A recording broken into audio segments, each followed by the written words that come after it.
Bienvenue sur Africa 24 dans cette nouvelle édition du QG Weekend. Voici les titres de l'actualité. 183,6 millions de dollars, c'est le montant de revenus emmagasinés par les banques d'investissement en Afrique subsaharienne au premier semestre 2021. Les revenus en baisse de 32% par rapport à la même période en 2020. Le lancement du compendium des compétences seniors en Côte d'Ivoire, un projet lancé le 21 juillet par le ministre de l'Emploi et de la Protection sociale, Adama Kamara. Objectif de cette initiative, assurer le développement économique du pays tout en valorisant les compétences des seniors. Et puis l'appel des vanniers lancé au gouvernement en République du Congo. Il réclame la construction d'un nouveau local résistant aux intempéries. Les détails à suivre dans ce journal. Mais tout d'abord, il est attendu à Bamako. Alioune Tine, expert indépendant des Nations Unies sur la situation des droits de l'homme au Mali, doit arriver dans la capitale malienne ce lundi. Une visite officielle d'une dizaine de jours et durant laquelle le diplomate devra notamment rencontrer les autorités maliennes. Des discussions avec des organisations de la société civile ainsi que des associations de victimes sont également au programme. Dans un communiqué, l'expert de l'ONU s'est dit inquiet face à l'augmentation des enlèvements et des violences. Il devra ensuite présenter le rapport final de sa visite lors d'une future session du Conseil des droits de l'homme prévue pour mars 2022. Des chiffres décevants en Afrique subsaharienne. Les revenus des banques d'investissement ont connu une baisse au premier semestre 2021 et ce pour la 4e année consécutive. Dans les détails, ces revenus se sont chiffrés à 183,6 millions de dollars, soit une baisse de 32% par rapport à la même période en 2020. Mildred Yamou. En Afrique subsaharienne, le marché de la banque d'investissement a affiché des résultats négatifs pour la 4e année consécutive et les plus faibles revenus des 7 dernières années. Pour le premier semestre 2021, les revenus générés par les banques d'investissement de la sous-région sont estimés à 183,6 millions de dollars, selon un rapport publié par la plateforme des données du groupe médiatique Reuters, en baisse de 32% par rapport à la même période en 2020. À mon sens, voilà ce qui peut justifier les contre-performances du secteur de la banque d'investissement en Afrique subsaharienne. La chute du prix du pétrole qui est resté en dessous de $50 depuis 2014. Le coronavirus qui est venu sonner le glas, donner le coup de semence et le coup de glas depuis pratiquement 20 mois. L'activité est au ralenti. On confine aujourd'hui, on déconfine le lendemain et puis on ouvre encore. Ou alors on assiste à des demi-ouvertures. L'économie qui fonctionne au ralenti va forcément faire en sorte qu'ils ne seront pas très nombreux. Des gens qui ont de l'argent stocké, qui seraient donc enclins à pouvoir recycler cet argent dans un investissement nouveau. Les revenus du segment conseil se sont également chiffrés à seulement 25,5 millions de dollars, en baisse de 56% par rapport à la même période en 2020. Mais la perte des revenus dans les autres segments de l'investissement a été compensée par une hausse des revenus sur le marché des emprunts de capitaux en provenance de l'Afrique subsaharienne qui se sont situés à 19,6 milliards de dollars au cours de la dite période. Les performances, vous voyez très bien qu'elles sont inscrites sur une tendance baissière depuis près de 7 ans. Ça s'explique également. Ne perdez pas de vue que le prix du baril du pétrole a plongé depuis 2014. Donc en fait 2014-2021, ça fait bien 7 ans. Depuis 2014, les prix du baril du pétrole ont donc plongé et sont restés constamment en dessous de la barre de la barre de $50. Ce qui fait que les prix de production ne sont plus susceptibles d'être supportés par les investisseurs éventuels qui voudraient entrer dans le secteur du pétrole.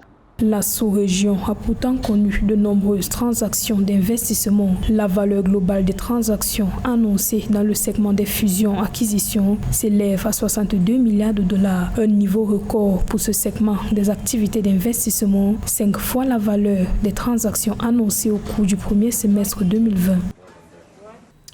Ils vont pouvoir s'atteler davantage à la transmission de leur savoir. En Côte d'Ivoire, les seniors ont à présent à leur disposition un outil leur permettant de valoriser leurs compétences. Il s'agit du projet Compendium des compétences seniors qui devra également être au service du développement économique de la Côte d'Ivoire. Un reportage de notre correspondant Ange Bijou-Nomenio. La valorisation du capital humain fait un nouveau pas en Côte d'Ivoire. Les autorités ivoiriennes ont lancé ce 21 juillet 2021 un compendium qui devra permettre de valoriser les compétences des seniors ivoiriens. Ces derniers vont pouvoir mettre à contribution leur savoir-faire pour le développement socio-économique de leur pays. Cette initiative de mettre en lumière l'expérience et les compétences des seniors à la retraite est à saluer. Je voudrais prendre l'engagement ferme de vous accompagner dans la mise en œuvre de cet ambitieux projet. Soyez-en sûrs, nous serons toujours là pour le succès de ce grand projet. L'idée de ce compendium, qui va répertorier tous les seniors compétents, est une initiative du ministre ivoirien de l'Emploi et de la Protection sociale, Maître Adama Camara. Ce dernier a très tôt vu la nécessité de puiser dans les ressources expérimentales des vétérans.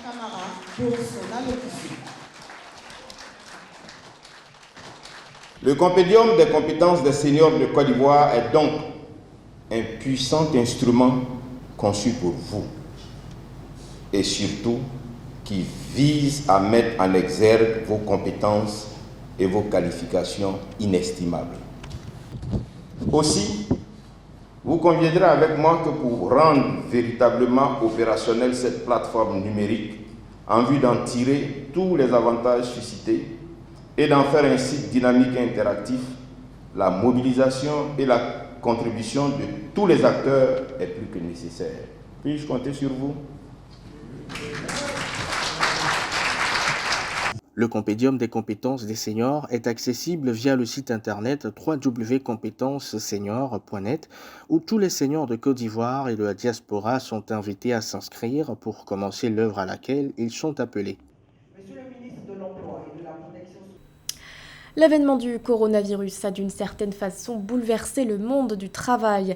La visioconférence en est la preuve. Au Kenya particulièrement, de plus en plus d'entreprises y sont adeptes, notamment avec l'application Zoom. Mais qui dit succès fulgurant dit aussi nouveaux tarifs. Joël Ballot. Avec la pandémie de Covid-19 et les mesures de confinement appliquées au Kenya, l'usage de l'application Zoom dédiée aux visioconférences et webinaires a littéralement explosé. Conscient de ce bond significatif, le gouvernement kenyan a imposé à ces structures une taxe sur la valeur ajoutée de 16% sur les services électroniques. Zoom est enregistré à la TVA au Kenya en tant que fournisseur non résident des services électroniques. En tant que tel, Zoom est tenu de collecter et de remettre la TVA sur les fournitures effectuées à des clients non enregistrés à la TVA au Kenya. Ainsi, à partir du mois d'août, la taxe sur les communications via Zoom sera augmentée. Le tarif de 15 000 shillings pour les plus basses passera à 17 500 shillings et les licences les plus chères qui se vendent à 25 000 shillings par an passeront à 29 100 shillings par an. Cependant, les Kenyans enregistrés à la TVA seront exonérés du paiement de la dite taxe. Les pays africains sont malheureusement très paresseux. À chaque fois qu'une entité s'organise ou un secteur s'organise, la première des choses, c'est d'essayer de tirer le maximum de taxes de ces activités, ce qui est normalement pas assez raisonnable, parce que finalement, ça va finir par étouffer l'activité.